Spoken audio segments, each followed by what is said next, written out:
Good morning, good afternoon, good evening, good whenever it is you're tuning in.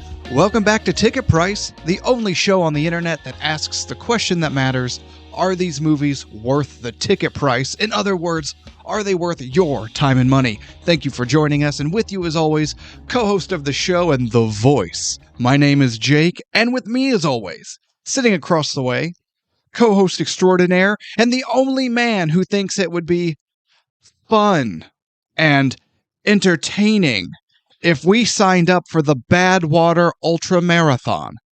Tevis at Master Control. Tevis, how are you, sir? I don't like the word marathon unless we're talking about a movie marathon, maybe? Well, this is an ultra What's the marathon. backwater door? Badwater. Backdoor. Backdoor marathon? Backwater marathon? Wait, is that what you said? Backwater? What is that? Apparently, Tevis likes to marathon the backdoor movies. Don't look at the history on my computer. Badwater, as in the Badwater Basin. Oh. The Badwater Ultra Marathon. A grueling 135-mile race. Now, Can I drive it? I don't think our cars would make our cars wouldn't make it, let alone our fat asses. Now, I said miles. We're American, obviously. Aggressively so. So let me break it down to a ticket price unit of measurement that we will understand globally. An ultra marathon is a race of 4,276,800 White Castle sliders. Sweet. To put it in an easy to understand metric. I like it. Let's do it. Unlike the metric system. Do we get to eat White Castle sliders as we do it? Eating White Castle sliders will make you poop your pants. Anyway, Anything makes me poop my pants. if you do it while trying to run a marathon or ultra marathon, I think you're just asking for trouble. I don't have a gallbladder, so chewing gum makes me want to shit my pants. And here we are on Tevis's health update. Never trust a sneeze. That is not a lie. No, that's never. You have no control over a sneeze. Sneezes are involuntary; they just happen. I understand that. But when you get to the point where you don't have a gallbladder, when you go to sneeze, you have to clench your butt and then sneeze. So it's like... So what happens when you're hit? Yeah, I meant never trust a fart is what I actually should have said. Yes. But yeah, never trust a fart and be cautious of a sneeze. That's what I should have said. Be on the lookout for a sneeze. Absolutely. Be wary of it. In Absolutely. case it sneaks up on you, and then you have to leave work early. Jesus. That's only happened once. Leaving work early or the sneeze? Leaving work early. All right. I'm just going to take a minute to just refresh after this opening. Feel better? No. Okay.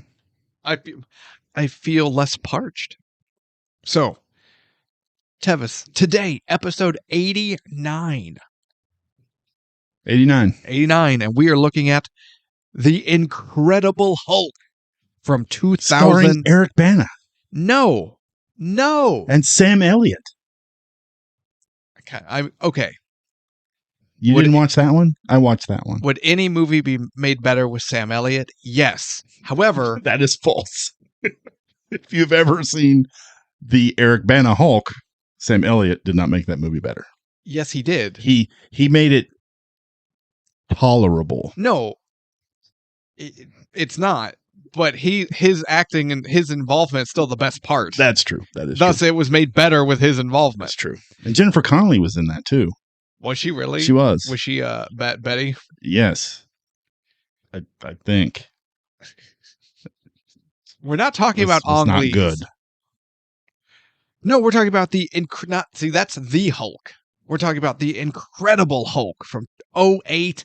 My God, that's almost 20 years ago. The one with no Hulk poodles. There are no Gamma poodles. I like that. Correct. Already. And no one punches anyone in the balls. Or any dog balls. Already worth the ticket price right there. Hell yeah. Now, The Incredible Hulk 2008, written by Zach Penn, Stan Lee, Jack Kirby, typically a red flag, but wait. The referee is postponing the call. It's under He's review. reviewing the call? He's reviewing it. He's They under go to the little booth. He's under the hood. Headphones. He's watching the TV. Okay. People are punching reporters so they can't Hell yeah. creep on what's happening. This movie was written by Zach Penn, Okay. one writer. Because as we all know, Stan Lee and Jack Kirby created the Hulk in the Yes. original comic, Yes, they did. which is why they're being given written credit. Well, here. that's nice. That was nice. of them. So it's actually one writer. Directed by Louis Leterrier. Yes, and I was going to look up what he had done previous, and I did not.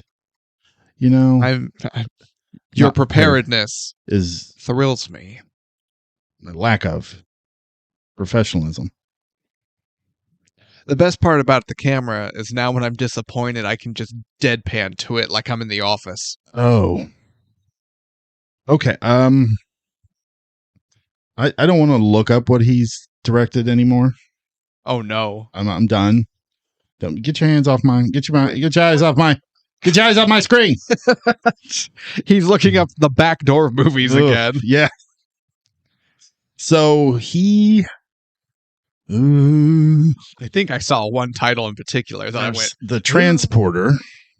okay, the Statham vehicle, right? Transporter 2. Well, you can't do one without the other. Are you what? What? Fast X. No.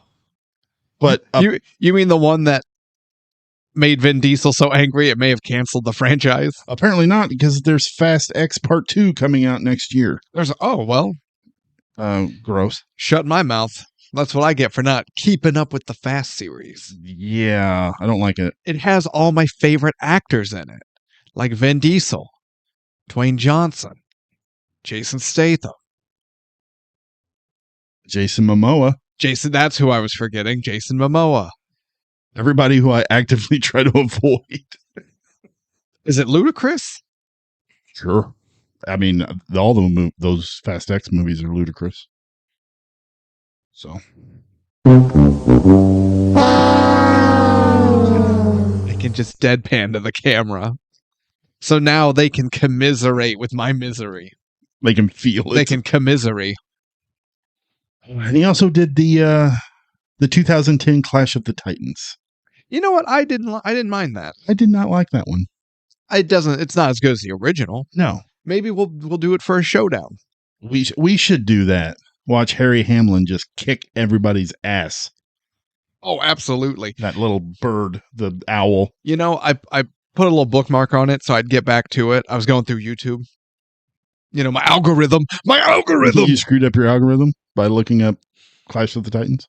No, this was definitely just part of my algorithm, where it was like a 22-minute video going over the best of Harry Hamlin? Hamlin. Yeah, the best of Harry Hamlin's creature work. Oh. Like the claymation and the... No, Harry Hamlin was the actor who played in the original. Oh, no, that guy sucks. How dare you? I'm talking about... No, the guy who does like the claymation. Ray Harryhausen. Yeah, maybe that was it. Yeah.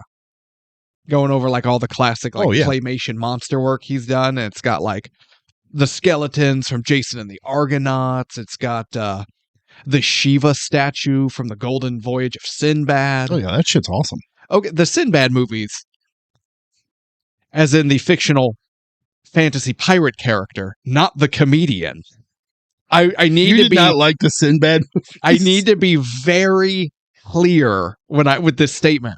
I'm not talking about the comedian. I'm talking about the fictional pirate. I love the Voyage of Sinbad movies. They're kick ass. I did too. I enjoyed those. Well, I was like, oh yeah, I need to watch that. I would enjoy that to no end. That old claymation is hot fire. Hell yeah, I wouldn't mind actually doing one of those films for the showdown or something. The fact that the remake didn't have Bubo the owl is a crime. It had him for like a second. Yeah, and everyone went, "Oh, what the hell is that?" Yeah.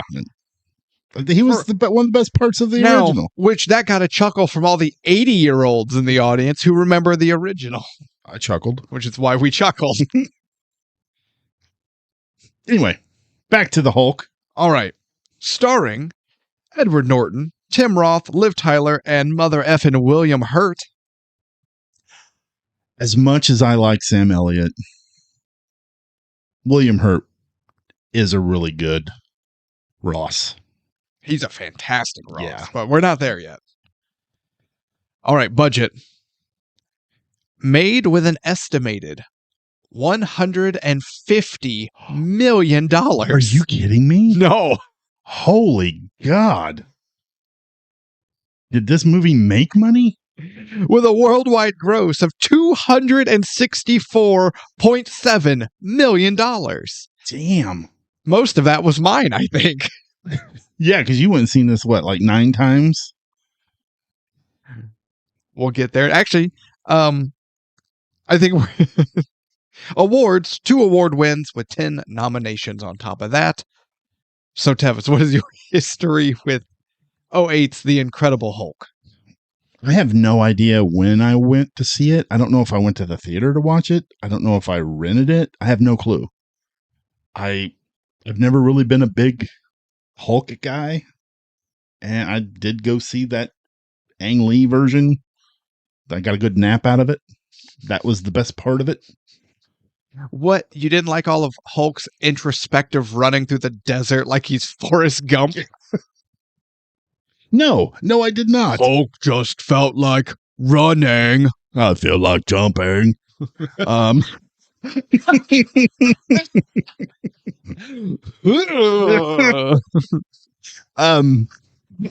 So when I heard they were doing, hold on, I'm not over it. When I heard they were doing another Hulk movie, I was like, why? But okay. I don't know. And I watched it and I was like, okay, that was fine. It was fine. You know, nothing great.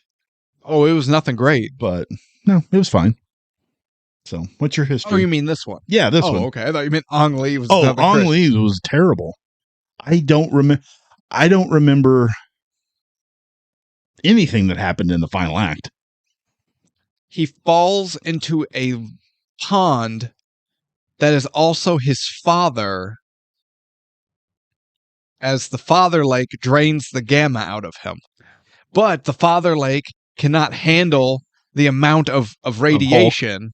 He can't handle Hulk's girth. Whoa. And dies, gets imprisoned. I'm not really sure how they... But that the final climactic battle is Hulk cannonballs into a pond that is also his father and defeats him with the sheer amount of gamma radiation that comprises the Hulk. And Hulk does... Wait. Checks notes. Nothing to actually beat him. Okay. That sounds intriguing. Wasn't it, though? No, I don't know. So, I have a little more history with this movie than you do. I believe you do, yes. If you caught our last episode, we talked about it a little bit. If you didn't, I saw The Incredible Hulk in theaters 7 times. Yet. Well, it's like, okay, I went with my girlfriend at the time, and then I went with my buddy, and then like my mom took me and another buddy when I went and visited her for the weekend, and then like somebody else invited me to see it, and I just kept going. Did you have popcorn every time? Absolutely. Okay. I did. Then it wasn't a total wasted trip. Okay. I don't know. I don't know how you roll. Who's going to the movies and not getting popcorn? I just wonder. There's some people that are just weird that way. I mean, wait, there are? Yeah. Who? I don't know. The weird ones. Nobody in my social groups. Oh no, I'll pass on the popcorn. You're going to need to find another ride home. Yeah. Get out. I make my kid buy a large popcorn, even though I know she's not going to finish all of it. Just so I can finish it. Because the last time we went, she's like, I'll just have a medium. I'm like, The hell you will. Who are you talking about? You get out of this house with that blasphemy. I don't ever want to hear you say that shit again. You can do a lot of things in this house, but not a medium-sized popcorn. Hell no. But you know what? Can I be honest? Sure. I strive myself on being honest. Yes. I watched this movie 7 times in theater, and I enjoyed the hell out of it 7 times Really? in the theater. Okay. Cards on the table. Hulk is my favorite Avenger. Really? Yes. Second is Chris Evans' portrayal of Captain America. Oh, absolutely. Because comic Captain America is a nerd. Well, yeah. Yeah, I agree. And he's just, take your vitamins. Haha, America. And he has no personality or character depth. Yeah. It's Yeah. really boring. I agree. But like, the Chris Evans one is fantastic. The best. Oh, it's not even close. Yeah. But no, Hulk has always been like my guy. And I enjoyed the hell. Actually, the first like 3 to 4 times I watched this in theater, when he goes Hulk smash, goosebumps. Okay. Straight up goosebumps. So, watching it for this show, I have been working really hard to be honest with myself, with our viewers. I don't care about you so much, but I'm working hard to maintain my integrity of being fair and fair and honest about these movies, and and giving the people the right call to the question: are they worth the ticket price? Okay. This was not as difficult as the Ninja Turtles, as far as putting nostalgia and whatnot aside. But you know what? It was not easy. So you're a big Hulk guy. Yes. Did you ever watch the TV show? With Lou Ferrigno? Yeah. Yeah. Okay. Okay. Now, I have not seen all of it, but I've been able to go back and watch episodes of it. Just to go back and watch episodes of it, yeah. Okay. So you'll catch some of the Easter eggs from this. I caught all of them. I saw this movie 7 times in the theater. I caught all the Easter eggs. Okay. All of them. All of them. Now, this does something with the Easter eggs Like David Banner. that I kind of get tired of when they do it now, Okay. because it seems like that's all they want to do is Easter eggs, Easter eggs, Easter eggs. Look Oh, at sure. this. Like build a whole movie around it. Yeah. Alien Romulus.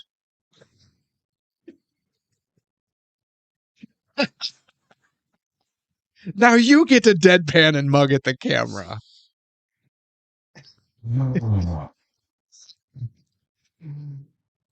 But this did a nice little, just subtle nods, nothing over the top, and it wasn't the script wasn't built around it.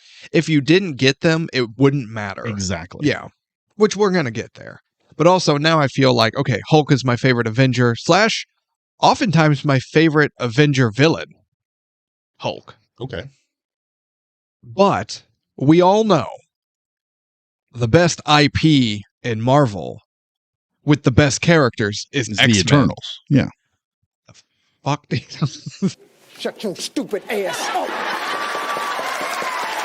Say that, folks. Look at your dumb ass say it. God, now we have to edit that out. What did you just say to me? I Have fun editing that. to do a voiceover. Those words did not match his lips. That's what, like I said, X-Men. X-Men. The Eternals. X-Force. Less so. But yeah. X-Force is so 90s, and they're like, we're so edgy and we kill people. And I'm like, X-Men already killed people, but whatever. And somebody can't draw our feet. Oh, I have to put up with Deadpool. But we're not talking about Deadpool. We're talking about your Good. boy. That's right. I'm talking about Hulk, baby. Are you ready? Let's do this. All right. Review time. Review time. All right. Review time. Here's the review. It never fails. It makes me want to rag my rag. It makes me want to wag my tail, rag my tail. What is when is it this comes? Blue I Clues? want to wail. Review. Yeah, Oh, okay. the male song, you heathen. I never watched Blue's Clues. Straight. So I own So angry. I own this on DVD Yeah. or on Blu-ray. As we all do. So when I put it in and the Universal logo pops up, I was like, wait a minute. Did I put in the wrong movie? Because I'm so used to the Marvel logo Yeah. popping up. But man, there's something about that Universal logo. Over the globe. The And, globe yeah. and the music and just, oh, it's so good. I love it. Yeah. But I kind of did miss the Marvel logo a little bit. Not going to lie. Well, okay. We can talk about it. There is an art, and some studios get it, some don't. You need a cool, iconic logo. The classic MGM lion roaring. Oh, yeah. Absolutely. Um, Columbia Pictures with the lady. the actual statue, Yeah. the model doing the Statue of Liberty. Yeah, you need. Which one actually had like the flying Pegasus, and it would United Artists. something like that. Yeah. The and the way Paramount, what they do with the stars come flying in over the lake, and one of the tips of the stars dips into the water and then goes up. That's really cool. Disney, sometimes they work it in clever ways. A lot of times the Disney castle to me is kind of lazy. I Yeah. get it, and it's you know exactly what it is. So from a marketing standpoint, it makes sense and it works. But I don't know. Yeah, but the Marvel, Oh, what Marvel one is- does, It's good. and honestly, since the only good thing, hold on. Since Disney bought Star Wars, they've done 3 good things. Okay. The Mandalorian, Kenobi, fight me. Kenobi was good. Kenobi. Yeah. Kenobi. And the new Star Wars logo of the lightsaber colors flashing over all the iconic masks and things. Yeah, I like that. It looks awesome. Yeah. Although they do that in the Lego Star Wars game. So every time I think about that, I think about the Lego Star Wars game. Doesn't matter. Still cool. But yeah, I like it a lot. It's really Still cool. Still works. You know what? DreamWorks, the little boy fishing on the moon. Yeah. And my favorite is a lot of times they'll play with that. Like I can't remember which movie it was, but he caught something and he gets pulled off the moon. And it's when they actually let the animators and the movie people have a fun little with fun. it. Yeah. Yeah. I agree. That's where it's at. Yeah. Amblin sucks because it's E.T. and E.T. sucks. E.T. sucks. Reese's Pieces eating little turd. Can we talk about the Hulk? With the Hulk. We're talking about the Hulk. All right. The Hulk.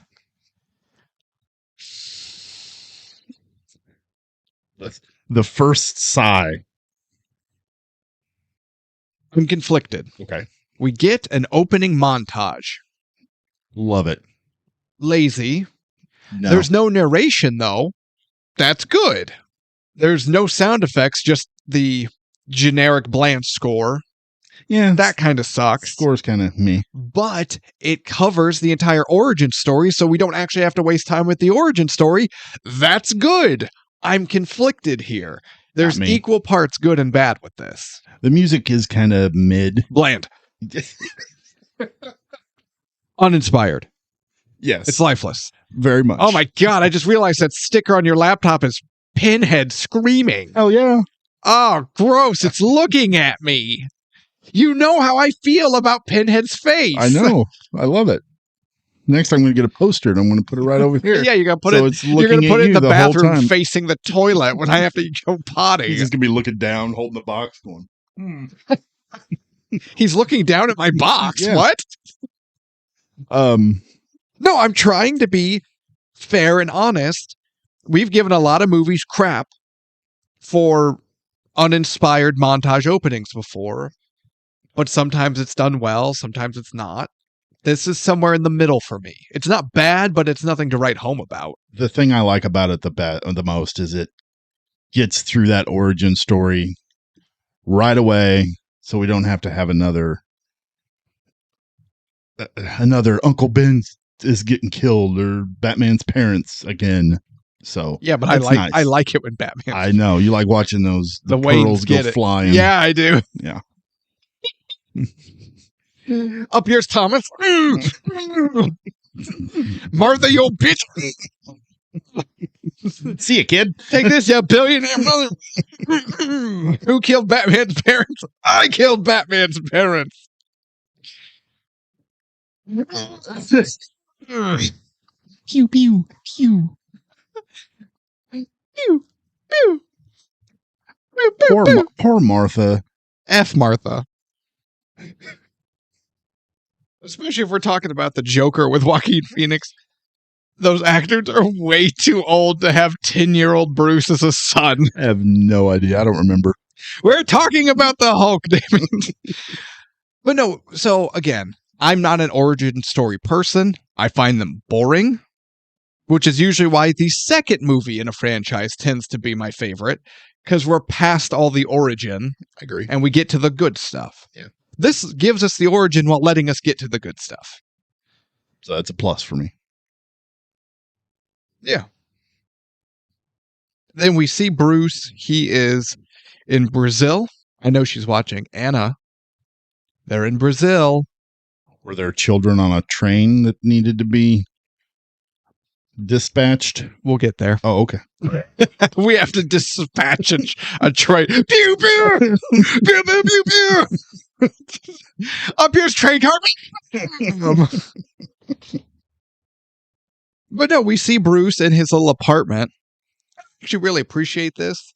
He's flipping through channels, and he comes across Sesame Street, something everyone the world over can recognize. And he's watching it, and we see him eating breakfast and learning Portuguese. Yeah. This is just a nice little nod. We know Bruce is on the run. He's in all kinds of countries. And we see how he is learning the languages and assimilating with the culture to not stand out so much and be able to communicate and live and survive. And he, by watching Sesame Street and that kind of stuff. Nice little... That's a great touch. I agree. And then we see him. He's in like a dojo, for lack of a better word. Yes. This guy is a martial artist, but Yes, he's teaching Bruce some self-defense techniques. But most importantly, he's teaching Bruce how to control his emotions. Do you know who this guy was? No. His name is Rickson Gracie. Ah. Now you know who he is. Now I know who he is. Yeah, he is. And I looked it up. He is part of the Gracie family. Yeah. To be fair, that's a huge family. Yeah. The only family bigger than the Gracie family are the Harts in Canada. That's true. There's our one wrestling reference. There'll be more. There will be more. Who there always are. Well, we see Bruce going out of his way to find different techniques to help him maintain control. I like this. I do too. It just helps build up Bruce, and we see, okay, what is he doing about the Hulk problem? What is he doing about being an American in Brazil who doesn't know Portuguese? Like, we're seeing it. It's not just, oh, he knows Portuguese, and it doesn't take that much time to establish it. You catch Bill Bixby on the TV? Yes, I did. Was that... What a great punch. Exactly. That's the guy. But see, he wasn't watching the English language show. He needs to learn Portuguese, so he's watching a simple, easy to understand Portuguese show. Yeah. And then when they said a word he didn't understand, he's looking it up in his dictionary. I like that a lot. That's cool. That's character building. So we see that he works at a factory, at a soda bottling plant. There's a very attractive woman that works there. Yes, there is. There's also 3 how do I put this delicately? There are 3 douchebags that work there who were asked to leave the audition set of The Hills Have Eyes for being too troubling to look at. That's a good way to put them. Yes. Let me put it this way. Had they been their grandparents, they would have probably gotten a job in a movie and paid, and all they would have had to say is "Gooble gobble, gooble gobble." So you're saying the Spartans would have threw him over the cliff at birth? Yes. Okay. Man, we referenced like 6 movies just Hell yeah. then. Hell yeah. And they are being real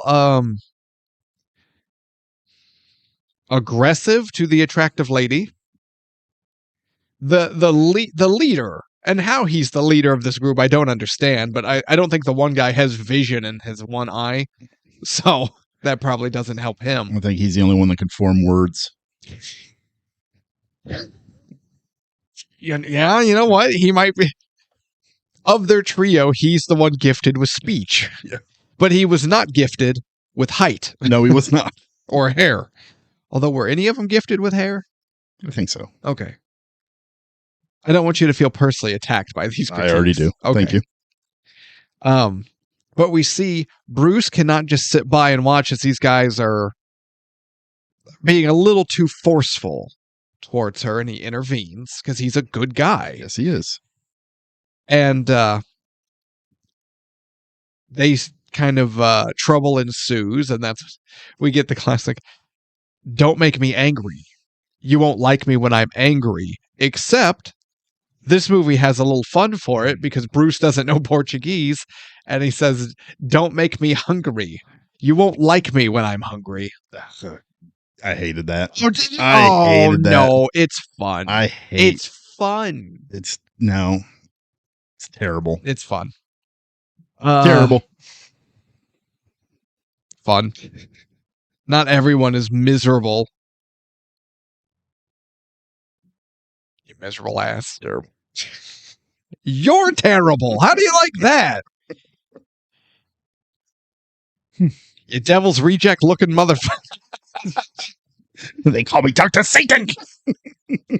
That's you stupid. And now we just need our pop-up of technical difficulties of you and I trying to fix a TV camera. With fighting noises in the background. And JR over the top of it. By God, he's broken in half. Well, no, I promise you, those audio clips are more protected than most of our government secrets. That's true. That is not a lie. Now we see Bruce back at home after work, cutting, and he received a package. And we see him in some sort of IM correspondence. He's going by the alias Mr. Green, and he's talking to someone called Mr. Blue.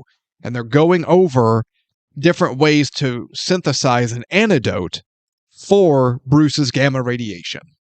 I like this.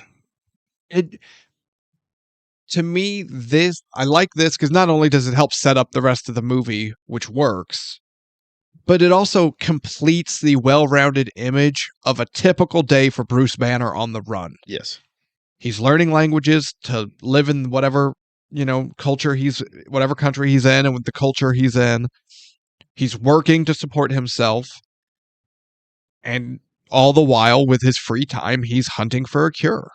And I like that he doesn't know who he can trust, but he has that one person, but we still don't know really who it is.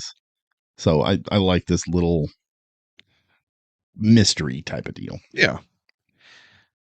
However, while working at the bottle plant, a drop of Bruce's blood. I feel like John Hammond talking to Mr. DNA. Oh, we need a drop of blood. Your blood. What? Oh, book. Oh. That hurt. John, that hurt. I'm sorry, John. It's all part of the miracle process. Except Bruce doesn't make dinosaurs. He killed Stan Lee. because we see Stanley Way drinking. worse than the whole island of dinosaurs going crazy. Also, how many people work at this bottling factory? Because someone should have caught the bottle with the huge streak of blood going down the neck of it. Oh my God. You know that some asshole he saw that and he's like, not my job. Absolutely. Yep. Somebody went, "I don't pay me for that." Yeah. He's like, oh, there's blood on that. Oh, it got filled up. But Well, obviously in blood Portuguese. yeah. We're putting an American tinge to it. Yeah. This would be Portuguese. So that gives 3-star General Ross the clue he needs to find where Banner is hiding.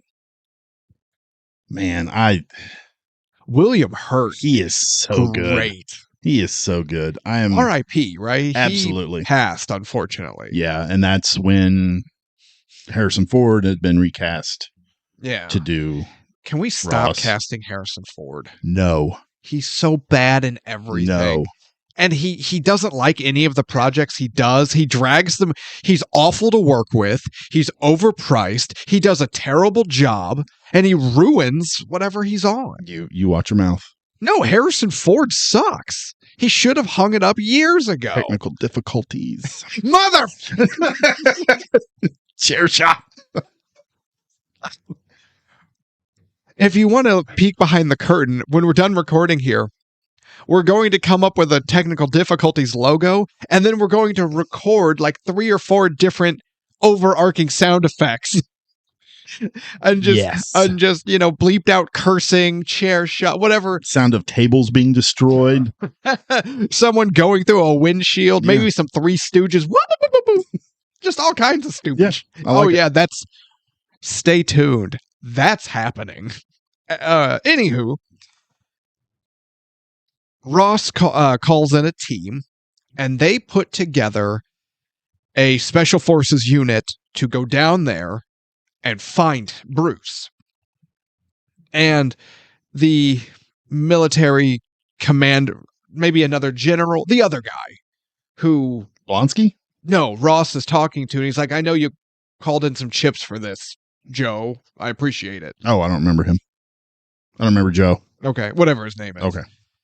But remember, he's the guy who goes, "And I pulled you one ace." And he gives us the introduction on Blonsky. I don't remember that guy. I swear I watched this movie. Do you remember the intro to Emil Blonsky when they were like, born in Russia, raised in the UK, he's on loan from SOCOM, or he's on loan to SOCOM for the Royal Marines? I remember that. The guy telling that. Oh, okay. I don't remember that guy. There is a voice saying these words in the movie, yes? Sure. That voice belongs to a person. Okay. That person is talking to General Ross. Oh, okay. It's going to be one of those episodes, everybody. I'm going to drag you kicking and screaming through this like I always do. Damn it. Now. Just tell me when Eric Bana shows up. Gonna be waiting. So, enter Tim Roth as Emil Blonsky, who, again, he's a Royal Marines Special Forces soldier on loan to SOCOM who's been called in as a special favor to help with the Banner hunt. Tim Roth is not a physical specimen. No. Tim Roth is not a tall man. No. Why does he work so damn well as an elite special forces soldier without any of the physical prereqs you think that type of character would need to have? Because he's a good damn actor. He's got the face, he's got the voice, and he's got that underlying intensity. It's not like an overt, loud, obnoxious, in-your-face intensity. He's not Bats from Baby Driver. Oh, God, no. It's this, like, he's in control, but you know that this is a bad dude who's done bad things. Yes. Because he's a good actor. But I'm not crazy. Like, he's missing physically everything that you would think you would need for this type of role. And I agree. He's perfect. Yeah. He's perfect. And he doesn't have the age either. I like it at one point. He's like, what are you, like 45 or something? And he's like 39. It's like, oh, war's been hard on you. But I mean, it works. Yeah. It works good. Yeah. And this foot chase is really good, actually. So the team goes in, they find Banner, and then, a chase throughout the city ensues, and it's a long sequence, but they do so many things with it. I love that drone shot where Banner's running across the top of the roof, all the roofs of the favela. Yeah. And it's really cool looking. Now, hear me out. Okay. We learn the woman at the factory, she's very pretty. Yes. I think she's into Bruce. Yeah. And she lives one floor below him. Yes, she does. Had he not been discovered and learned control or more control, am I the only one who kind of roots that Bruce just goes back to Brazil and finds her and is happy? Oh, no. I think their relationship is more believable than the one we get. In this movie or in the Avengers grand scheme of things? In this movie. Or both. Or both. I'm sorry, Mark Ruffalo Banner and Scarlett Johansson Black Widow does not work. No. Sun's getting real low, big guy. Stupid. Anywho, they're running across rooftops. They're running through the streets. There's some cat and mouse as Banner kind of gets away, and then they find him again. Then he gets caught, but not by the soldiers, by the three assholes. And even he goes, oh, come on. And they're going to beat him up. He uses his self-defense, which pisses them off. Now they're involved in the chase. And they and both parties now chase Bruce to the bottling factory.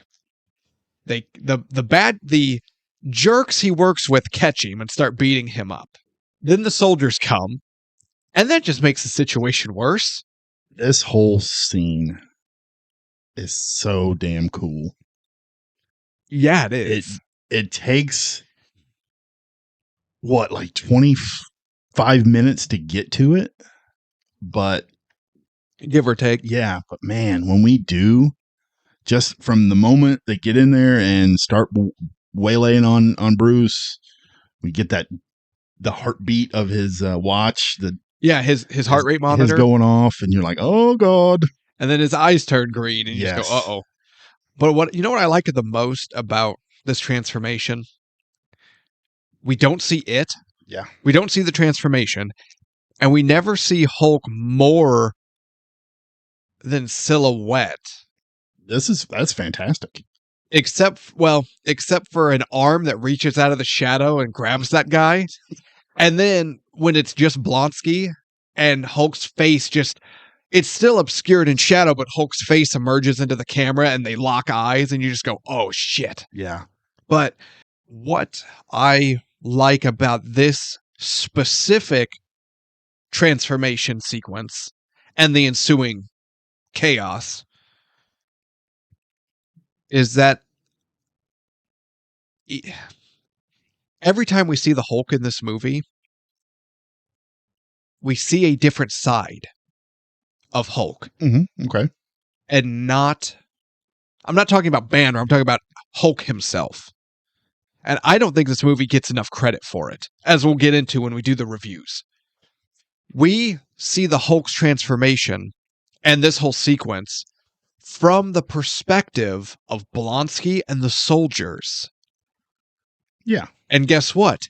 He's a movie monster. Yes, he is. This is a horror. It turns into a small horror film. It does. As Hulk kills almost those the three bullies are dead. 3 bullies are dead. A handful of those soldiers are straight dead. I think all of them except Blonsky are dead. I mean, he literally runs one over with a giant vat of something. Of soda. But it's a soda tanker. Just runs him completely over. He runs him over, and then the other guy tries to jump and clear it. Doesn't clear it. It catches him in the waist and then drags him down. Yeah. He's dead. And I like that. Yeah.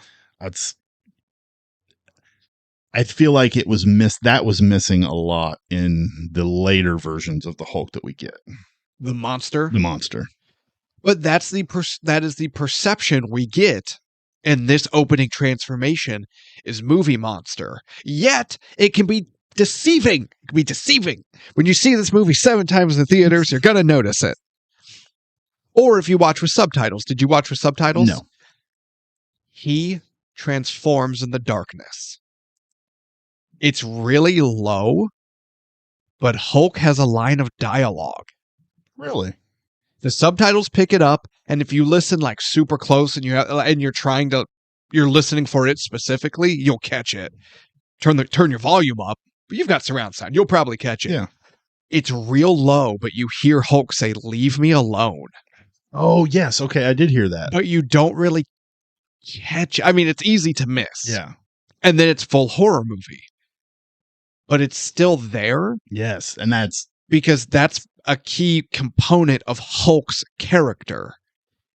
He's a giant rage monster. Reluctantly, he's going to do what he has to do, but like, it's not his first go-to. that is true. Which paints a picture of if this Hulk was out in the world and just nobody was effing with him, he'd be okay. I think so. I think, calm him down a little, but he'd be all right. Yeah. He doesn't want to do the things he does. But if you push him, he's going to murder everyone in that factory. Yeah, this whole scene is just fantastic from start to finish. And then he throws that The forklift. truck at him. Oh, so cool. And this is something that I think this movie gets right too, is I just love how Hulk interacts with his environment when it comes to the combat. Now, when he's running and jumping on the buildings, I don't think they did his weight correctly. No, probably not. He's a little too weightless and floaty sometimes. Too Legolas. Yes. But he throws the vat of soda or the forklift. He uses scrap metal as shields and projectiles. He makes police car boxing gloves. Fantastic. Yes! Yeah. Absolutely. That's what we want to see. Yeah, I mean, comparing this Hulk to the other Hulk film, thank God Marvel was involved with this one. Because they basically were like, okay, see this page? This is when he does this in the comics, so let's transfer that into the film. Yeah. And it never once felt to me that it was overdone. It was just a right amount of comic accurate Hulk. Yeah, I feel that. The chase sequence is a little long.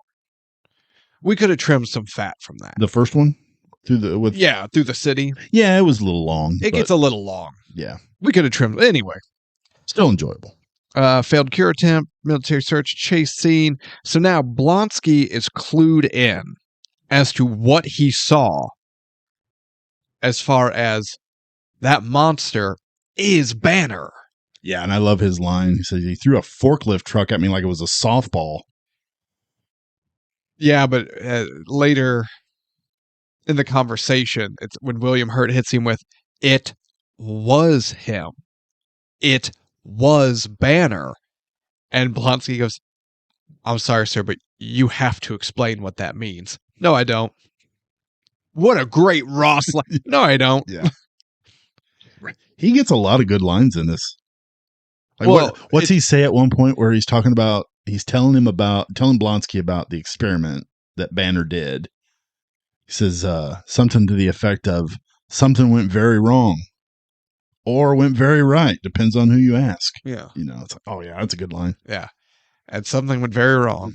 Or it went very right.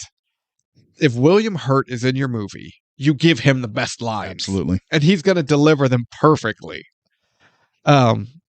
So now Blonsky is aware of the situation, and he's kind of become a permanent member in this task force to find him. Banner ends up in Guatemala when he wakes up from his Hulkness. He is in the middle of the jungle, mostly naked. His pants don't fit very well anymore. No, his shirt's gone, his shoes are gone. Yeah.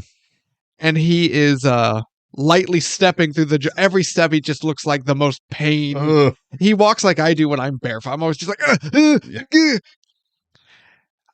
so at this point, Banner flags down a truck, and in Portuguese asks for a ride. And the guy says, "I'm sorry, I don't know Portuguese." And that's when Banner, you see him. He doesn't just do it automatically. He recognizes it as Spanish. Begins to ask, like, wait, where am I in English? Catches himself, thinks about it, and then asks the question in Spanish. I like that. I did too. To which my wife looks to me and goes, "How did he cross the ocean?" And I said, "Huh? Okay. What?" And she goes, "How did Hulk cross the entire ocean? He was in Portugal, right?" And I said, "No. He was in Brazil." "Oh, that makes more sense." This whole time, she's like, this movie's stupid. Hulk's just... Hulk, swim. I bet he could swim his ass off, by the way. Yeah. Look at his shoulder. Jumping out of the his water. His butterfly stroke would demolish beachside communities. It's like Adam Sandler in the Zohan. Gross. I mean, accurate, but gross. And I just turned, I was like, are you even watching? Wait, the Adam Sandler part was gross, or the Zohan part was gross? Or yes. If you have to ask, you know the answer. The answer is yes. How did you cross that? Moving on. I told you it was coming, hon. I told you it was coming. She's not going to watch these movies with you anymore. If I keep getting questions like that, I don't know if that's a bad thing. I'm kidding. Not really. Yeah. So he's in Guatemala. He makes it to town, buys clothes, but realizes, okay, he's got to get home. So he makes it back to New York. How do I put this? I personally am very curious how he crossed the border. Oh, I'm sure he's got some connections. You think? Yeah. I don't know. Fuck, he probably just turned into the Hulk and jumped over like 2 countries. Dude. Or an ocean. Either way.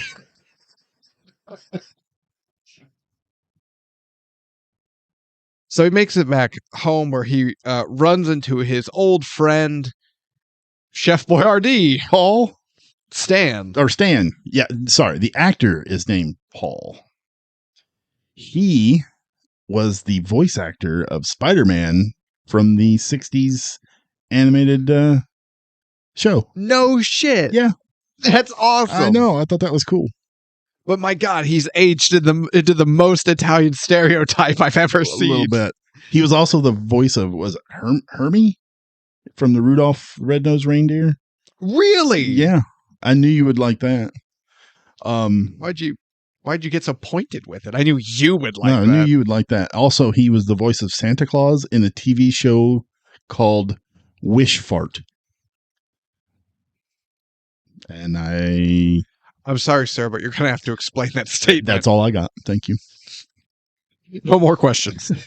But he makes it back to New York, gets a job, air quote, he's staying with Stan, and then gets an air quote job delivering pizza, put a little cash in his pocket, but also is his cover to get the old research data. Pizza will get you anywhere. Yeah. He gets past that guard. There are 2 universal languages, money and pizza. Absolutely. And I'll take the pizza. That pizza looked good. It did look good. Of course it looked good. It's pizza. I don't know. Huh? I've had some pizza that's pretty shitty. Yeah, but it looked good, which is why you still had it. Yeah. Then you went, Mm. not every pizza tastes good, but they all look good. Especially the Ninja Turtles, where it's all melty, drippy cheese, and it looks like I could just make a noose out of it. That one that was on Splinter's head and the cheese is just running down. I could take care of both of my problems with my life and my hunger at the same time. Yeah. There's a joke too dark for YouTube. Have to edit that out. Edit that out.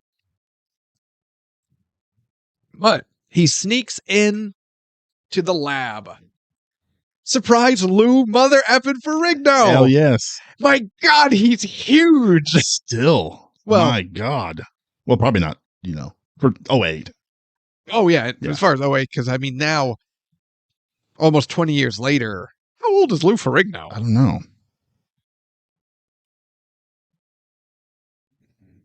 Let me look. 73 years old. I have no doubt he's still in better shape than we are. But Oh, hell yeah. Look at that man. From back in the day. oh yeah, Jesus. when he was challenging Arnold for Mr. Universe. Yeah. Put that as my wallpaper. Thank you. Hang on. There we go. The amount you can achieve with hard work, dedication, and all the growth hormone. I mean, yeah. Well, Lou Ferrigno's the security guard, and Bruce bribes his way in with a pizza. Now, this I don't think is officially confirmed or canon. It might just be a head canon, but Bruce bribes another guy with pizza to use the computers. Yes. Except this may be this actor's first role in Marvel, but it won't be his last. Yeah. Who is that guy? He's Peter's teacher. That's right. I think this was when he was still in college. That is right. I saw it and I was like, I know that guy from somewhere. Yeah, he would go on to be Parker's teacher in high school. That's right. That's cool. And I think that's the same person. The actor, obvious, but I think like character. I think that's the same character. I wouldn't doubt that at all. I mean, why wouldn't it be? Yeah, that's really cool. But he gets his data so he can then get it to Mr. Blue. In the meantime, that's Ross and Blonsky are talking about the old scrapped super soldiers project, because they were never quite able to really replicate the serum that made Cap. No, they tried. Yes, they did, and they give Blonsky a very low dose, and it involves 2 injections, one in the deep muscle and one in the bone marrow. And as the doctor put it, the bone marrow's gonna hurt. Yeah. I just watched this going, oh! And man, Tim Roth sells it so well because it made me go, Yeah. Mm. And the sound effects are just, because then at one point there's like a snap, and you see this look of tear-jerking panic on Blonsky's face. The character's name is Roger Harrington, and that is him in the Hulk movie and in the Spider-Man Far From Home and Homecoming. Yep. And No Way Home. So it is official. It is. Yeah. Nice. It is him. So round 2, the government finds Bruce at the campus, and Blonsky's leading a task force, and this sequence is cool.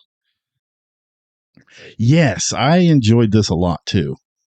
I mean, we're almost an hour in, have seen barely anything of the Hulk.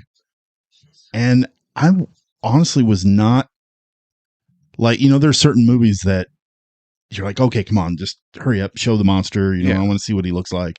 I was never ever once like, come on, hurry up, let's get to the point. But when they finally do, oh my God, this whole scene was so cool. But we don't see the full transformation. What we see is complete badass Hulk. Yes. And it's just rampaging through the fight. like you want to see, but it's still different from Monster Hulk we saw the first time. Yeah, he's more of a protector here because he sees Betty Ross is there, played by Liv Tyler. Yep. And Banner's up in that glass covered bridge area, and he gets trapped in there. Mm-hmm. And that's when Ross is like, put it in 2 cans. And it just fills with smoke. And Banner sees that Betty is in trouble, is potentially being harmed. And then the smoke just takes him over and you can't see anything except his eyes. And then he disappears. Man, and that's when we get it. And that's when, he smashes that tank. He's flipping Jeeps. He definitely kills some people. They blast him with the sonic cannons. That's cool. That looks so cool. He drops an elbow drop on one of them, and he just goes full Macho Man and just comes down on him. I loved watching Blonsky just speed run through the crowd. And I was listening to a podcast with Tim Roth and the director. They were talking. It was almost like they were doing commentary, DVD commentary. Yeah. And Tim Roth was talking about running on this rig, and it was just a big crane that he had a harness, and they would basically drag him along this line. Mm. He said, but he had to hit a sweet spot because if his legs didn't touch properly, he would fall. And if his feet touched too much, he would fall. Oh. So he's like, I was constantly in this, having to hit this sweet spot. And he's like, my legs were always having to churn and churn and churn. He's like, man, by the time it was over, oh my God. You know what? Yeah, I could see that. Yeah, it was still cool. I loved it. But yeah, so there's a gunship firing, but inadvertently Betty is in the strike zone. Hulk shields her with his body, to which he then throws a hunk of metal, kills the gunship, and then shields Betty again from the resulting crash and explosion. The wall of fire. Carries her off, where we now get more Betty Bruce, which is fine. I'm not a big Liv Tyler person. It's fine. Honestly, I don't know if it's the Betty character or Liv Tyler's acting that really just kind of, I was like, it's fine. It's fine. She's very breathy. Yeah. Oh, Bruce, please. She only talks on the Dad. She only talks on the exhale. Yeah, and it drives me insane. You're not the only one. I also forgot to mention surprise Ty Burrell. Yeah, because that was Betty's boyfriend. And he's the one that actually called Ross and ratted out Bruce. As you do. Yeah. Well, because Bruce was moving in on his woman. Except then he realized he effed up. Yeah. And I like the line that he gives Ross as Ross is leaving. He's like, I always wondered why she never talked about you. Now I know. Yep. Yeah. Good line. The purple shorts get a cameo. They do. Unfortunately, the purple shorts get the X-Men suit treatment. It gets a little tease. Yeah. And that's what we all want, but we don't get it. And I'm real fucking pissed about it, if I'm being honest. You want to talk about my one major grievance? That in the final fight of this movie, he's not in purple shorts. Yeah, I was honestly a little disappointed when I first watched this. Like, it wouldn't have detracted at all. No. If like he transformed and then we learn under his regular pants, he wore the purple pants that he hated. And it was just Hulk in his iconic purple. Yeah, I would have liked that. That's all I wanted. It's all I want. Have we gotten that ever? I don't think so. Not any of the Avengers stuff. I don't think so. I don't think there's any purple. Mm-mm. It's crime. I would like to report a crime. Oh, hold on. I don't have props. I got to get my Officer Dickhole props. Officer Dickhole reporting for duty. Now, we need purple pants Hulk. Now I have to go to Walmart and I have to buy that kid's cop play set. I know of a website you can order those that comes with like a whip and stuff. Hang on, let me pull it up. Yes, go on. You remember the movie Police Academy? Yeah, Blue Oyster Club? I do now. I thought you were going to go with. I thought you were going to go with. Oh, damn it! No, I forgot the name of the movie. It doesn't matter. You remember that? Cruising with Al Pacino? You remember Pulp Fiction? Yeah, why? With leather suits and ball gags. Oh, yeah, no. Just talking about a hat. That's all you need. I can't go full gimp No. suit. Wait, can we say gimp on that? Sure. Can we say gimp suit on? When we're talking about Pulp Fiction, yeah, Okay. Because there is / was. the Gimp Yeah. from Pulp Fiction. Yeah. Yeah. Okay. The taxi ride, blah, blah, blah. They meet Mr. Blue. So the three doctors pool their immense brain power together and they try Mr. Blue's plan to cure Bruce. They get him strapped to the table, they induce a reaction, and they do the cure. But as Mr. Blue says after the fact, he's like, now, what we don't know is if this was a permanent cure or if we just stopped that specific incident. We don't know. How did you feel about the transformation in this scene? Now, that's what I was getting to. Okay. I like this transformation scene a Really? lot because it's another look. It's another piece of the full picture. It's another look at it. It reminded me, and there's so many werewolf movies. I know if I try to name one, I'll be wrong and American Werewolf in never London. hear the end of it. This scene is painful. It does look painful, doesn't it? Unnatural growth and muscle or bones breaking and reforming and popping, and you can see the amount of pain Bruce is in as his body unnaturally morphs and the Hulk comes out. I like this because again, it's another piece of now we see what Bruce goes through physically and the emotional toll it takes, undoubtedly, every time he transforms. I wouldn't want to transform either. That looks awful. Yes, it does. And the CGI is a little meh at times for it's me. 08. But I liked the actual. It's not just his muscles getting bigger; it's the bones breaking through this part, and then like you see his weird neck like morph. stretching. And Yeah. it's just like So visually CGI. It's 08. It's a bit of a mixed bag. Yeah.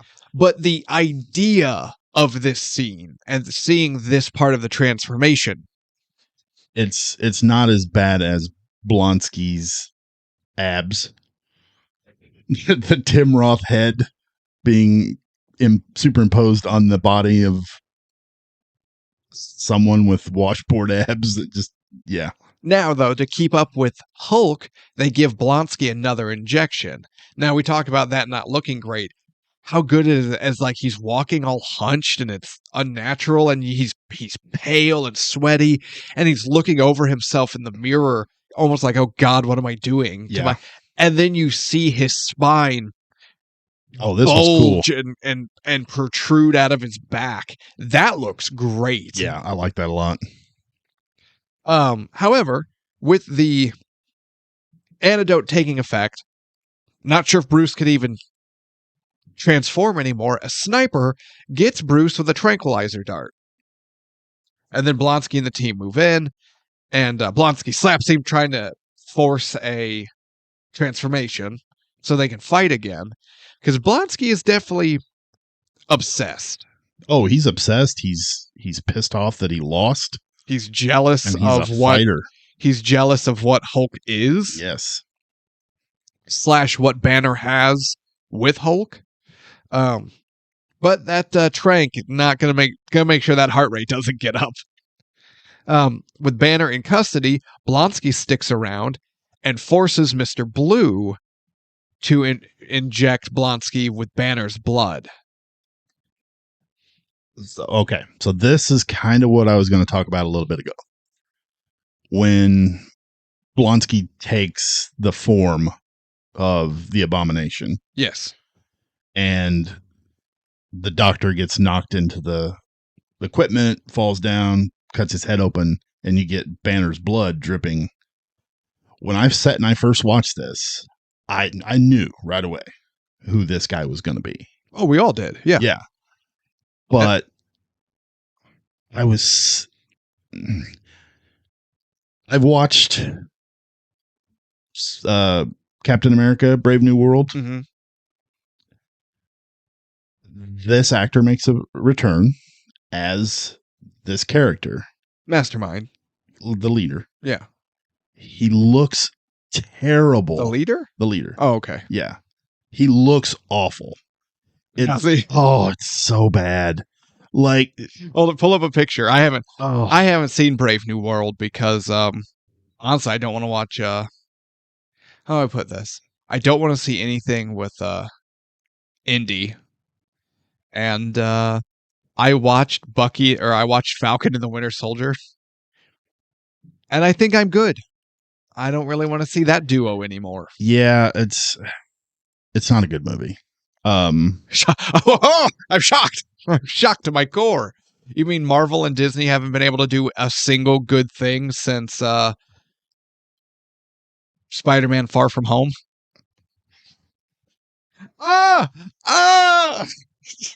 Put it away. It looks god awful. He looks like a zombie. Yeah. And it's like Testicle Head. It doesn't look like the leader at all. It's oh no. As bad as that looks, that's the equivalent of Brave New World. As a whole. Okay. Yeah. So yeah, when I saw that this was who we were going to get, and then it took us this long to get him, I was just underwhelmed is not even a word that I would use in this case. Extremely pissed is probably where I would go with it. Yeah. I get that. I really do. But with Blonsky getting the infusion, mixing with the super soldier serum already in him, he becomes Abomination. Okay. Abomination is my favorite Hulk villain. Really? Yeah. Okay.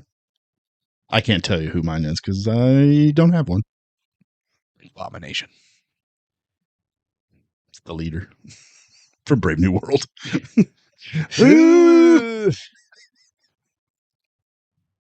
I love kaiju movies. I want to see Godzilla drop kick something. I don't care what. Yeah. In Mecha Godzilla? Or in what's the one where he throws the baby? What? Doesn't Godzilla throw the stupid little baby Godzilla at one point at a villain? Oh, if he does, that would be Son of Godzilla, and that movie is an abortion of a film. And I don't use that phrase lightly. But no, in New Empire, the American Kong versus Godzilla New Empire. Never watched it. I forget which one does it, but one Kong or Godzilla full suplexes the other one into a pyramid. And it's awesome. Is that the one with Kong has the metal arm? Yeah. No, thank you. Wait, have you seen it though? No. So you don't know why he has the metal arm? I watched the trailer for it, and it's to sell action figures. Yes. But the reasoning in the movie works. It's actually pretty cool. Because when he snaps, like half the population, half the kaiju die. Yeah. Okay. No, if you haven't seen it, you can't talk about it. I've watched the trailer. That's all I needed to see. Nah, you're missing out. Missing out on kaiju action. So no, two beefy boys throwing bones wherever, and it's just ultimate chaos ensues. That's what I'm about. Ew, I'm a testicle-headed nerd, and I've developed this plot to take over, and it's wildly convoluted, and anyone with half a brain cell can poke all the holes in it because it was written by a third grader. No, that sucks. Nobody wants that. What we want are two beefy boys throwing down for the heavyweight title. That's what we want. Yeah, this final fight is cool. Yeah. I like from the very beginning of the battle where Betty and Bruce are in the helicopter and he has to fall. He falls out of the helicopter. And they're not sure if he's going to change. He's Yeah. got to change mid-fall. Doesn't, and just goes, oh, shit. Yeah. In my notes, oh, shit. Yeah. I liked it better in this movie, not so much in Ragnarok, because they do the same gag in Ragnarok. Oh, yeah. Yeah. Where we just see him bounce off the rainbow bridge. Yeah. Yeah. Yeah, it was okay. I get what they did, and I appreciated it, but I have a lot of issues with Ragnarok. This is way better. I have a lot of issues with Ragnarok. But we get Hulk, and we get Abomination, and they beat the shit out of each other. This is when we get the cars, right? Yeah. The boxing gloves. So Abomination gets a little bit of an early advantage, starts laying hands on Hulk. Hulk gets some separation. Abomination's charging in. Hulk sees a police car and goes, that'll work. Rips it in half, sticks his fists in the twisted hunks of metal, has his boxing gloves, and then beats the shit. Yes, that's what we want. Yes, I loved it. There were a lot of people that didn't. It's so cartoony. It's so comic book. This is, you got to remember, this is still very much in the era where a movie being too comic book was a complaint. Which you're going to hear in my reviews of this movie. Not my review, but the reviews I found for this movie. That is still a complaint. I mean, how annoying would it be to go to a comic book movie and then it being too comic booky? Lame. See, and what I don't get is how can the exact same reviewers saying this is too comic booky have reviews for Batman 89 and have no such qualm? Where's the qualm? Equal qualm. Hypocrisy. Wow, hypocrisy only goes so far. So big fight ensues, and it's just, yeah, giant monsters doing giant monster things. This is what we wanted from a Hulk movie. Absolutely. But now we get the final piece of the Hulk picture. We saw a horror movie. We saw mindless destruction. Now we see reluctant hero. Yes. He's doing the heroic thing. But honestly, he doesn't want to be doing it. It's not that he doesn't want to be a hero. It's that he doesn't want to have to do it. He wants to be left alone. Just wants to live his life. He wants a giant bowl of cereal and Betty and probably something on the TV. Absolutely. That's what he wants. He wants oversized bunny slippers and a bathrobe. Just want to kick back and watch some Bluey. What is wrong with that? Absolutely. I will say there's one issue I had with this final fight. They're kind of this, when they get to that final area when the helicopter's already crashed, yeah, and they're battling against the wall, they're kind of the same color, yeah, and it's very muddy. Yeah. And I don't know. Well, it's like at one point, Ross is telling the soldier in the helicopter before it crashes to use the machine gun. Use that thing, soldier. On which one? Who do you think? We're helping the green one cut the other one in half. And even the first time I watched this movie, again, in theater, of my first of many times, I sat here going, they're both green. Yeah. I don't know if Ross effectively answered that guy's question. Yeah, he should have wore the purple pants. And then he could have said, the one that's not wearing purple. Aim for the dick. Abomination needs genitals. I'm surprised he didn't have them. Okay, hear me out. Hulk wears shorts, meaning Hulk has genitals to hide. Shouldn't Abomination have genitals and need his own? They probably just... hear me out. It's a eunuch. Hulk should have his purple shorts, and I will die on that hill. An Abomination should have the Apollo Creed red, white, and blue boxing trunks. Boxer shorts with hearts on them. Hell yeah. Absolutely. It says pants with pink on the back. It says pink. Yeah. Love. Love lives here. We get our Hulk smash moment. I like that. I like Hulk's voice. I do too. Hulk smash. Because in the modern ones, it's just Mark Ruffalo. Yeah. This, it sounded like this huge entity. I agree. And I like the when the helicopter starts to erupt on fire. We get the gamma they clap. Get the clap. Oh, yeah. So good. At one point... A little too comic booky for me, but... At one point, Abomination stabs Hulk in the chest with his elbow spike, and that's brutal. But then later in the fight, Hulk takes that elbow spike, rips it out of his arm, and then stabs it into Abomination's own chest, and I just went, God damn! Hell yes. I love that. And then chokes him out and breaks his sternum. Yeah.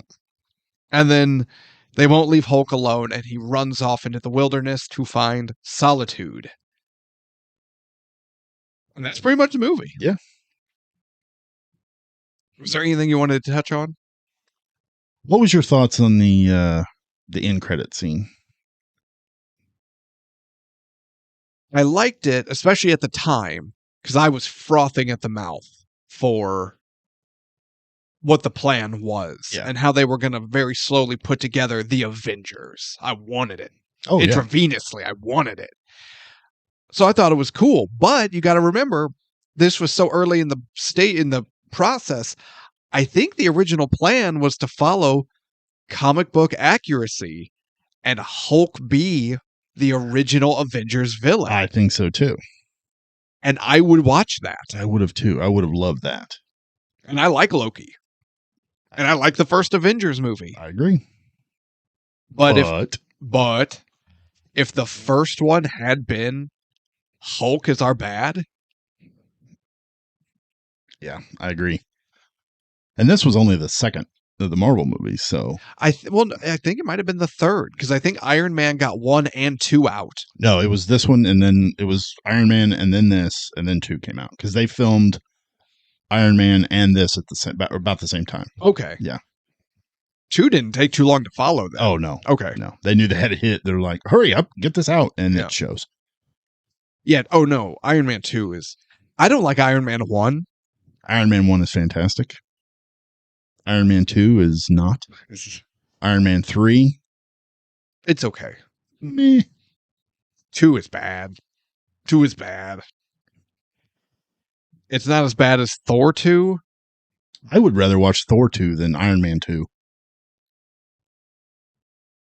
Ooh. I don't know. I don't... Thor 2 is boring. I like Malekith. I think he looks cool. I think it's a shame he doesn't do anything. I think he's portrayed by a good actor who doesn't even get dialogue. And it's better than Iron Man 2. I don't know, but I do hate Mickey Rourke. Speaking of a guy who does nothing. Man, those are bad movies. And yet, well, I'll save it for final thoughts. All right. Are you ready for reviews? Yep. Let's do it. All right. Let's wrap up. So, ratings. IMDb gave The Incredible Hulk 68%. Really? IMDb did? Yep.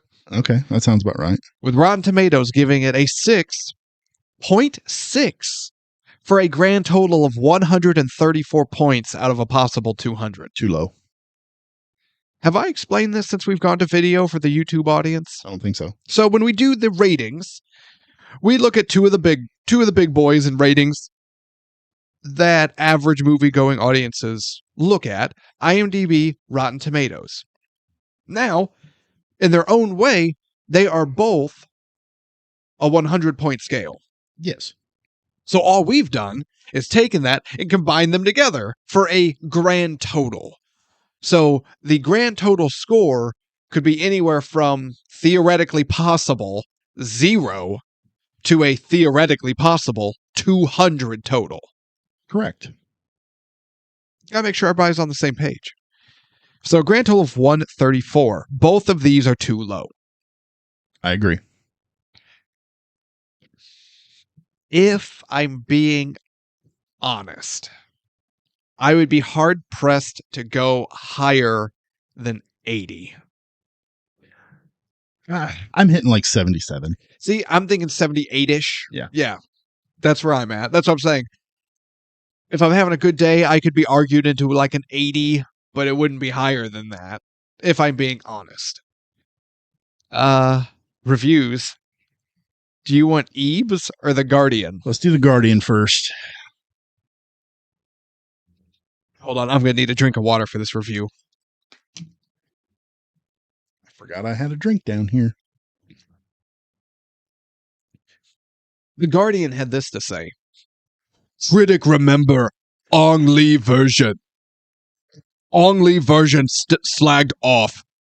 Yet rubbish new Hulk film make that look like Citizen Kane. 1 star. Are you kidding me? 1 out of 5 stars. And also, this particular author felt the need to write the entire review in Hulk speech. Oh, you serious? You wasn't just... I thought you were just pulling a gag. The entire published review on The Guardian for 08's The Incredible Hulk is written in Hulk speech. It even opens with Hulk, smash, Hulk smash, smash, Hulk, smash, period. I hate that. Hulk, period, smash, period, Hulk smash, period, Hulk new movie, period. If I had a subscription to The Guardian, I don't anymore. I would cancel it if I read a review in Hulk speak. Yes. So no, I'm doing the voice because that is how the author intends you to read it. God. He hated this. Hated it. He hated Hulk. He hated Banner. He hated the story. He hated Stan Lee's cameo. He hated Robert Downey Jr.'s cameo. He hated Ong Lee's Hulk. He hates that this movie makes that movie look like a good movie. He hated... If he could have given it less than 1 star... He hates puppies. I think he would have. What the hell? Which made me wonder, why did he watch this movie? No shit. I get it if you're not a comic book movie person, but like, if you're not, that's cool. Why go to a movie you hate, that you already know you're going to hate, just to do a review of you hating it? That's so he could write it in Hulk speech, because before he went into this movie, he's like, I have a great idea on how to write this. Yeah. Ugh. It's like a 5-minute read. No. In Hulk speech. I'm not reading that. No. That's lame. But 1 out of 5 stars. He hated everything in this movie. Okay. Let's check out the Ebster. Ebert, the man himself. It sidesteps the intriguing parts and spends way too much time in noisy and mindless action sequences. 2.5 stars out of 4. Still better than Die Hard. Which got 2, by the way, if you don't remember. This man. He did not like this movie. He, as he talks about a lot in his review, loves the Ong Lee version. Loved it. Thought it was great. And thought this was schlocky comic book drivel. 2.5 stars. Half a star better than Die Hard. I just realized I didn't take my medicine. I can feel my chest tightening. It's just... God. Okay. I'm glad I can just further instill your rivalry with Ebert. And I'm not even a Hulk guy, but damn, I've watched part of Ang Lee's version. It allowed me to get a great nap, so I guess...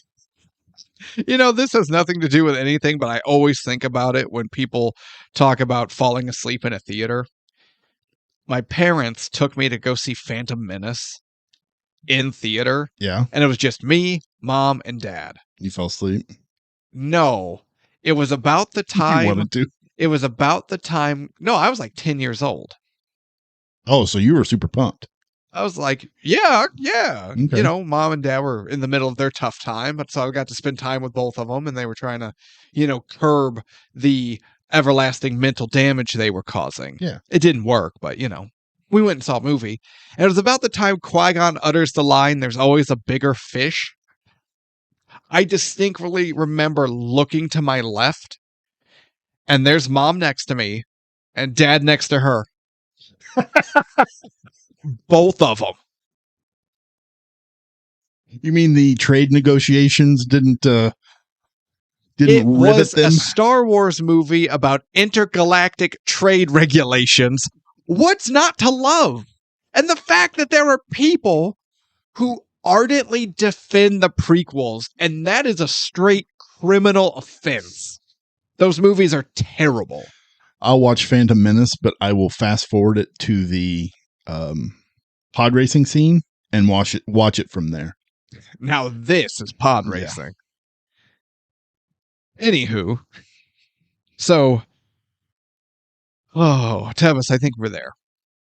Okay, You want me to go first, or do you want to go first? go ahead. All right, my final thoughts on 2008's The Incredible Hulk. I love the Hulk. I've always enjoyed this movie, so I went into it to be as honest as possible. And reading these reviews, everyone hates it. You will not find a positive. I mean, I that's slightly hyperbolic. You search hard enough, you'll find a positive review. But Yeah. you're going to look really hard for a positive review, right? Everyone hates it. And if you really think about it, even as Marvel film fans of 2025, as we're recording, this is the unloved bastard stepchild of the Marvel films. I agree. It took years for Disney Plus to even care enough to acquire the rights to have it on Disney Plus. They had everything but this film for years. It's I think I might know why too, but I'll talk about that. Why? Now I'm curious. You'll have to wait for my final thoughts. Oh, no one cares. Now, back to back to him. Back to the voice, the co-host. You were doing the. I know. I just realized I did the Scott Hall. So, all right. I guess I have trouble understanding what everyone is going on about. This is, without a doubt, bar none, the greatest on-screen iteration of the Hulk there has ever been. Better than Lou Ferrigno, cooler than Ong Lee, slightly better than Avengers 1 Hulk, the Loki smashing Hulk. And I'm sorry, arguably the worst, Smart Hulk. Yeah, I'm not a fan. Is horrible, and I hate it. And I don't ever plan on watching anything with Smart Hulk in it, because I hate it. Hate it. Horrible. Did you like him in the comics? I'm not going to lie, I'm behind on the comics. Oh, okay. Well, they also butchered the World War Hulk storyline when they did Ragnarok. Thor Ragnarok. Oh, yeah. Yeah, I want to see a Planet Hulk movie. But that only works if Hulk's the bad guy. Yeah. That they have to send into space. And who then has reason to come back with vengeance. Let's get on it. Anywho, this is the best iteration of the Hulk. He looks fantastic. I've heard people complain, both reading reviews and in person to my face, try to explain to me that this Hulk is too muscular. That he's unnaturally ripped. When you look at his chest, his pecs are so muscled. It takes away. And I look at them, because I bet you're out there, and I'm looking at you, going, what in the hell is your problem? You know who's supposed to be unbelievably ripped, inconceivably muscled? The Incredible Hulk. They don't have a problem that he's green. Like, he's got too many muscles. I like his face, his haircut. This is the best looking Hulk. And I like the depth and the personification of this Hulk. He is a giant rage monster that will kill you. However, he also loves Betty. because Hulk loves Betty. He also can be a gentle giant.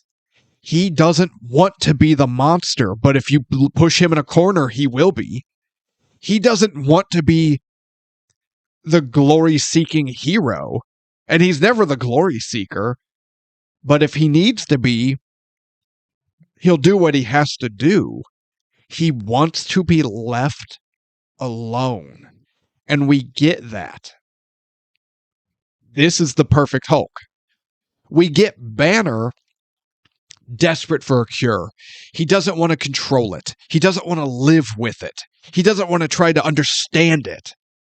It is a curse. It has ruined his life. And he will do whatever he has to cure it, which is right for Banner. And you can't blame him. And then you see what he goes through when he transforms, and you sympathize with him, because that's horrible. Then you see his moments of PTSD as he gets fragments of Hulk memories amongst the chaos.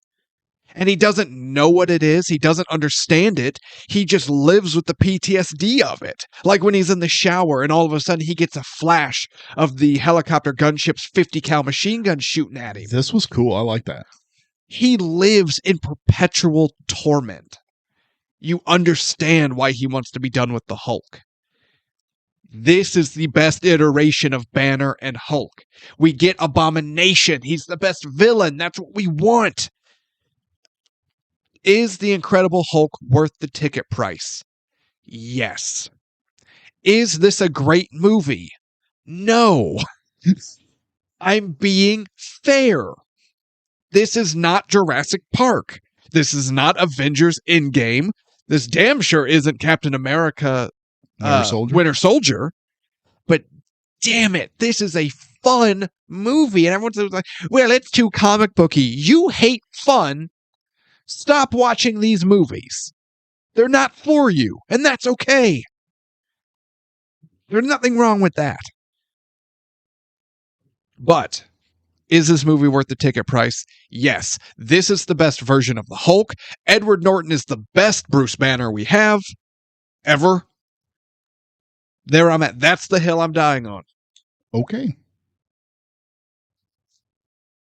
So, The Incredible Hulk. I think the reason why a lot of people forget about this movie and maybe just don't like it is because of Edward Norton. I know I've fallen into that trap of I don't like when they have a character and then they recast them. I guess I should cough that way. Yeah, be nicer. But, I'll clean my glasses later. Thank you. I did. You did the elbow thing. Yeah, but I did on camera. Yeah. You can tell we're not used to a camera. Although if I do it...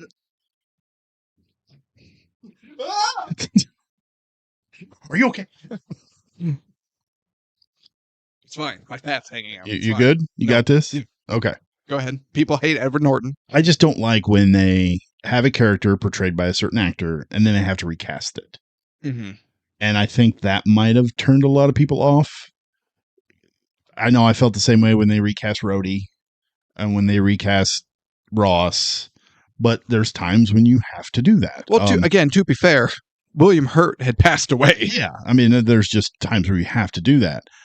But for me, Edward Norton in this movie, he has almost Banner and Hulk like symptoms here. I feel like there's moments where he's doing a really good job, but then there's other moments where I feel like he's just kind of phoning it in. Like anytime he's with Betty. But watch the remake of The Italian Job. And you'll see real phoning in. He phones it in. Yeah. Edward Norton, if it's a project he's passionate about, he's the best.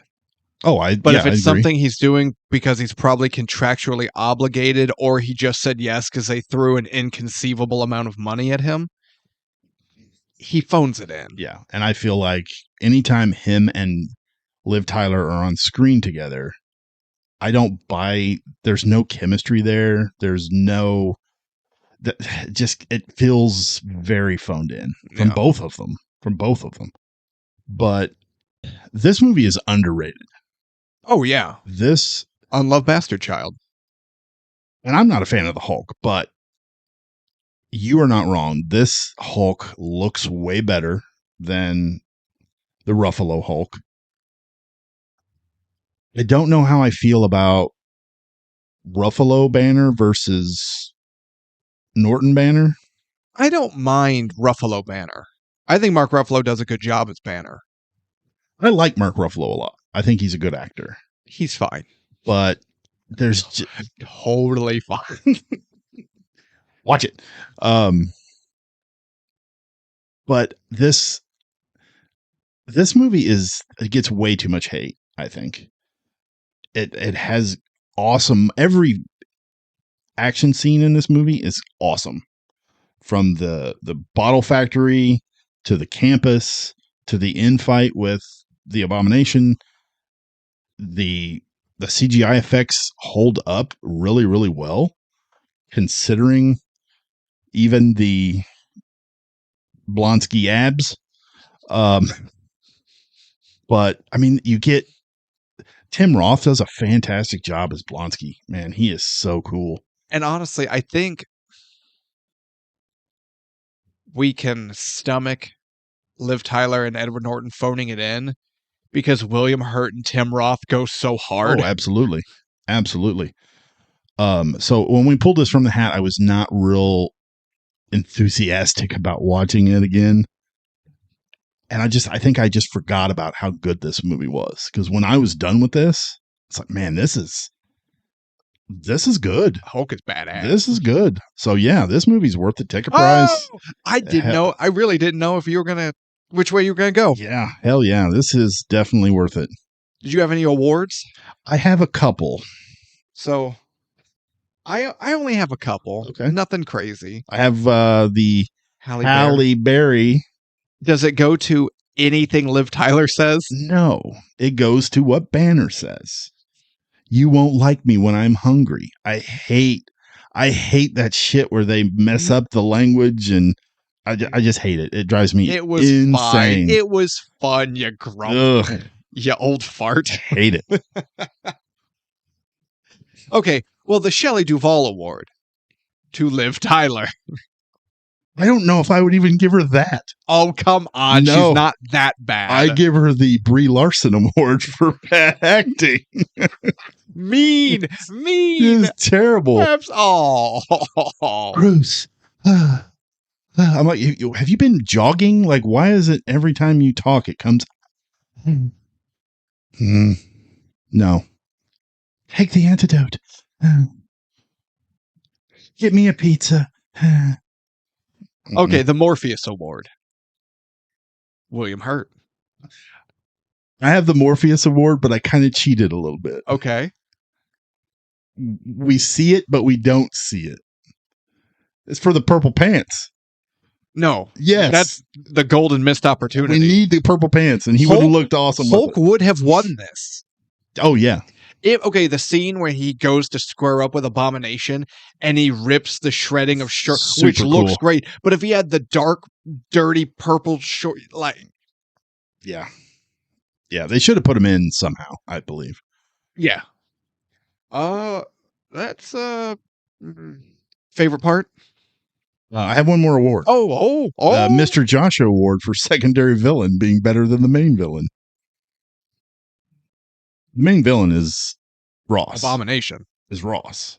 No, I think there's a dynamic shift. There is, but at the most of the movie, it's Ross. Fair. And then Abomination comes in. I'm not going to argue because in the beginning, Ross is portrayed as the main antagonist. Yes. And Blonsky comes in, and Blonsky is better than I agree. I mean, but this barely. This is one of the instances. This might be the first ever recorded instance where this award is given out, but not because the main bad is a wet fart. Oh yeah, absolutely. No, because Ross is cool, but Ross is awesome. Blonsky kicks ass. Yeah, and the fact that Ross switches is kind of why it goes to Blonsky. Yeah. But yeah. So what'd you say? Best Wait. part? Because Blonsky might also be a recipient for the Golden Gruber. Because For the best villain? Abomination is awesome. Yeah, he is pretty cool. Tim Roth. Obviously, you're always invited on the show. Love you. And we'll talk about your favorite movies all day. But we want to award you as the first ever dual recipient of the Golden Gruber and the Silver Henchman. Mr. Joshua Award. Mr. Joshua and the Gruber. Hell yeah. This has been a landmark moment for the show. Oh my God. All right, favorite part. Sorry, I just knocked everything on the touch. It's all right. Oh, No, God. our camera. Earthquake. My favorite part of this is the bottle factory scene. It's You mean when he's fixing the power absolutely. box and he cuts his thumb? Yeah, and that guy that watches that bottle go by and just puts a glove over it like Laverne and Shirley. I don't get paid enough. My goddamn job. I don't give no damn shits. In Portuguese. In Portuguese. No, it's that horror movie portion of this. Yeah. It's so cool. Just him in the dark kicking everybody's ass. And we're all terrified. Like, Yeah. what the hell is this? Because thing he's a look like? monster. Yeah. That's my favorite part. Hulk smash. That's your favorite part? Goosebumps every time. Goosebumps. Still? The voice is perfect. Yeah. And he hits the ground, causing the fissure. Yeah. Oh, I mean, great. I could say the entire Abomination fight, but specifically, if we really want to, it's Hulk smash. Oh yeah, gets my nerd erection just. Oh, I bumped the desk. Oh shit. Worst part, anything with Edward Norton and Liv Tyler. That's what I have. It's Bruce and Betty. It's undeniable. It's bad. Yeah, that's why I said he has a better relationship or better chemistry with the girl at in the favela. In the what? The housing complex. Oh, The favela. is that what that's called? Yeah. Oh, you can't just drop Words. high dollar Words. What? How do you know that word? I've played Call of Duty. Well, there's your first problem. Wait. Did they quit making those games after Big Red 1? Because that was the last one I've played. No, they didn't quit. Oh, okay. It's almost like a Madden game. It's just every year. Every year, the person on the cover sustains a career-threatening injury. There's a hot video game theory or lore. All right. The Madden curse. One prop for the studio. Bruce's watch. That heartbeat monitor. I like it. Yeah. I just like the sound it gives off when he's starting to get a little stressed, and Beep, beep, we beep, all know we're like, oh God, hang on. Yeah. I like that one. I went a different route. You know what I want to see up on our shelf of knickknacks and Abomination's bone that he pulled out of his elbow, you pervert. Oh. No, it would be a little stand holding the test tube sample of blood with the masking tape that says Mr. Green on it. That would be cool. You would know exactly what that is. Yeah. I want the Mr. Green blood sample. Okay. I can make that. You know, that wouldn't be hard to make. No. That would be really cool. Tune in for the Ticket Price sub-series, Prop Making. We're doing crafts. All right. I think where's the hat? Hat time. Is Your it my turn? Yep, All I right. pulled this. I pulled this abomination. One day we'll actually get a real hat. What's wrong with that hat? I wore that hat to a It's felt. comic book convention. Oh, gross. I'm touching it with my hands. It's all right. It's been... This went to an actual comic book convention and you didn't give me gloves to touch it with? It was an anime convention, the- actually. Oh, So, God, that's worse. I know. But it was also a horror convention together. I can actually smell the secondhand semen on it. Secondhand. That's by my own hand, man. Oh, God, wait, I have two. I drew two on Oh. accident. This one's really dusty and this one isn't. But the dusty one, It was probably Die Hard probably. 2. Jack. All right. Ooh, okay. Hint. Zac Efron. Neighbors?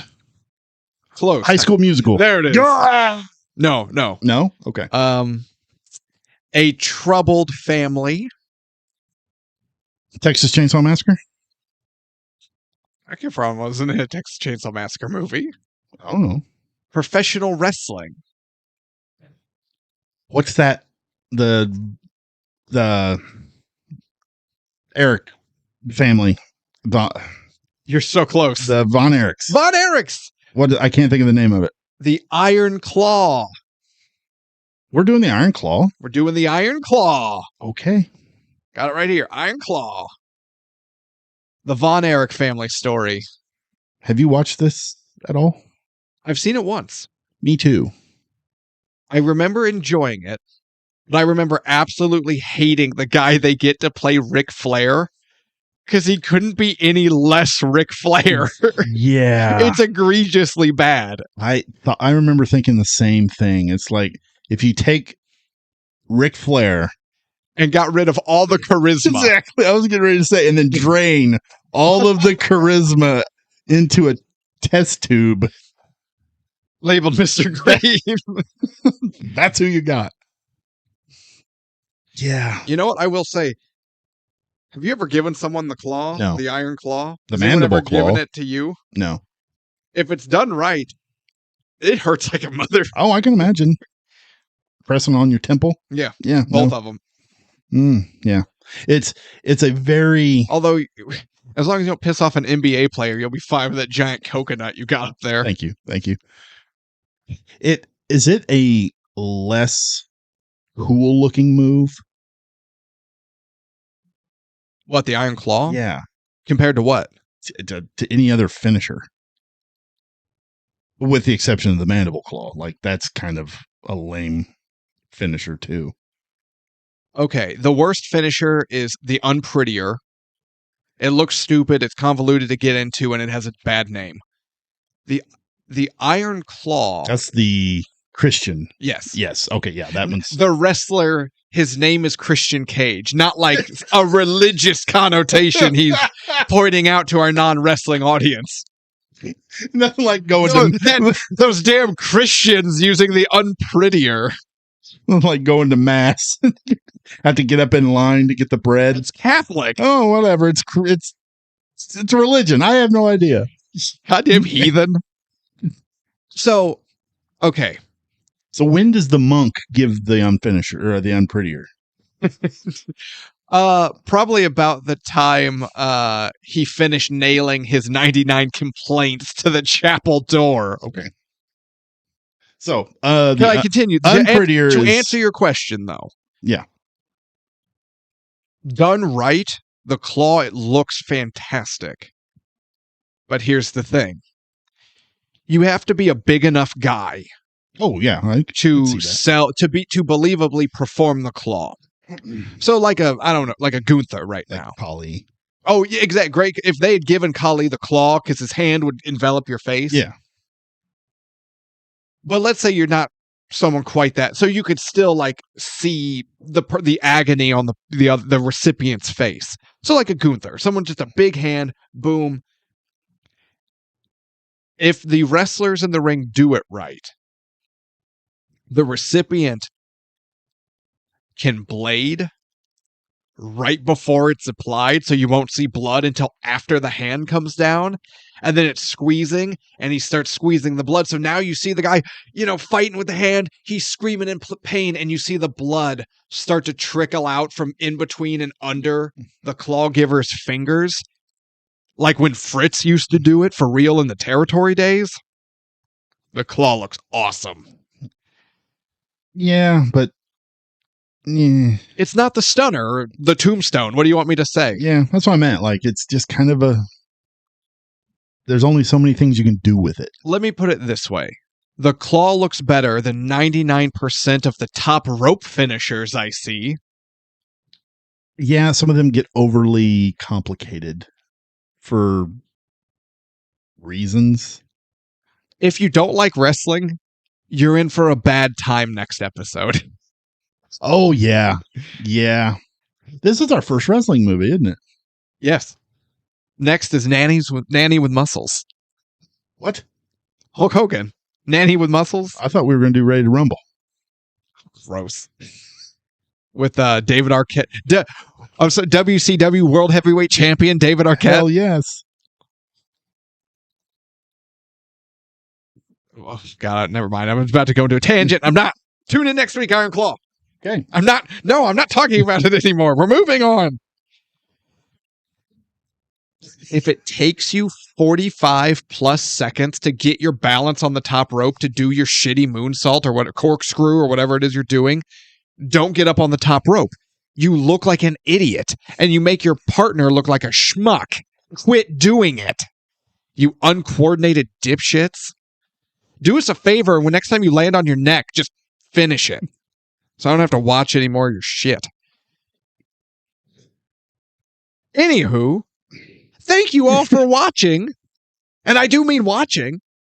Or listening, if that's your preference. We love you too. I'm Jake, that's Tevis. We're Ticket Price. This has been 2008's The Incredible Hulk. Surprisingly, unanimously, worth the ticket price. Tune in next week as we look at the Iron Claw. Tevis, anything for the people? No, not at the moment. All right. Well then, as always, the most important thing, and we mean this wholeheartedly, because it's a weird world out there. We live in kind of a weird time. So please make sure you take care of yourselves, you take care of each other, and good night.